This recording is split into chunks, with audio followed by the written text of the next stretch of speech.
अजित पवार यांच्या जयंतीनिमित्त सांगलीच्या भिलवडी येथील ऐतिहासिक कृष्णा नदी घाटावर होड्यांच्या शर्यतीचा रंगला थरार.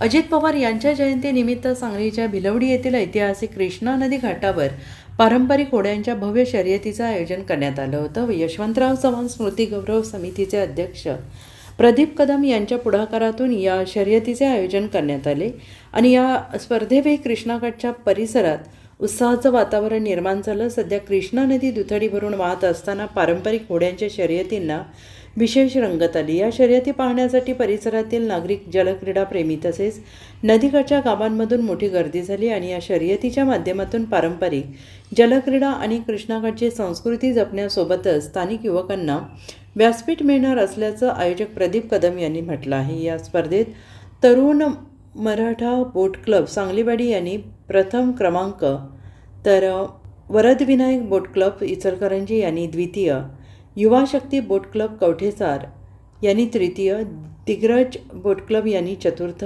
कवठेपिरान बोट क्लब यांनी 5वा क्रमांक मिळवला. विजेत्या प्रथम क्रमांकासाठी 33,333, द्वितीय क्रमांकासाठी 22,222, तृतीय क्रमांकासाठी 11,111 रुपये, चतुर्थ क्रमांकासाठी 9,999 रुपये, तर 5व्या क्रमांकासाठी 7,777 रुपये पारितोषिक देण्यात आले आणि स्पर्धेत सहभागी प्रत्येक होडीला 2,000 रुपये मानधन तसेच होडीतील खेळाडूंना आकर्षक भेटवस्तू देण्यात आल्या. स्वर्गीय अजितदादांच्या जयंतीच्या निमित्तानं आपण भिलवडी या ठिकाणी या ऐतिहासिक कृष्णा घाटावरती या पारंपरिक पद्धतीच्या होड्यांच्या स्पर्धेचं आयोजन केलेलं होतं. जवळजवळ जिल्ह्यातल्या आणि जिल्ह्याबाहेरच्या मिळून 11 ते 12 संघांनी या ठिकाणी भाग घेतलेला आहे. या ठिकाणी आपण 33,333 रुपयाचं प्रथम बक्षीस, बाकी सर्वच 6 ते 7 बक्षिसं आणि वैयक्तिक प्रत्येक खेळाडूला या ठिकाणी आपण बक्षीस दिलेलं आहे आणि प्रत्येक संघालासुद्धा आपण या ठिकाणी उत्तेजनार्थ म्हणून या त्यांच्या खेळाला प्रोत्साहन देण्यासाठी बक्षीस दिलेलं आहे.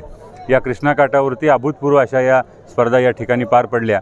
जवळजवळ 10,000पेक्षा जास्त प्रेक्षकांनी या स्पर्धेला उपस्थिती लावली. या क्रीडाप्रेमींनी आणि उपस्थित नागरिकांनी या स्पर्धकांना आणि या सर्व प्रेक्षकांना फार मनमुराद असा खेळाडूंनी आनंद दिला. अत्यंत चांगल्या पद्धतीचा परफॉर्मन्स त्या खेळाडूंनी केला. अगदी शेवटच्या क्षणापर्यंत त्यांच्यात चुरस होती. कुठला संघ जिंकेल हे शेवटच्या क्षणापर्यंत सांगता येत नव्हतं, परंतु शेवटी तरुण मराठा बोट क्लब सांगलीवाडी यांनी विजय संपादन केला. त्या सर्वांना आणि विजयात सर्व खेळाडू आणि सहभागी झालेल्या सर्व खेळाडूंना मी मनपूर्वक शुभेच्छा देतो. आता आपण या स्पर्धा दरवर्षी अजितदादांच्या जयंतीच्या निमित्तानं या भिलवडीच्या ऐतिहासिक कृष्णा घाटावरती घेण्याचा संकल्प आहे. या स्पर्धेच्या माध्यमातून खेळाडूंना दरवर्षी प्रोत्साहन देण्याचा प्रयत्न यापुढे चालू राहील. Bureau report, SPN Marathi, Sangli.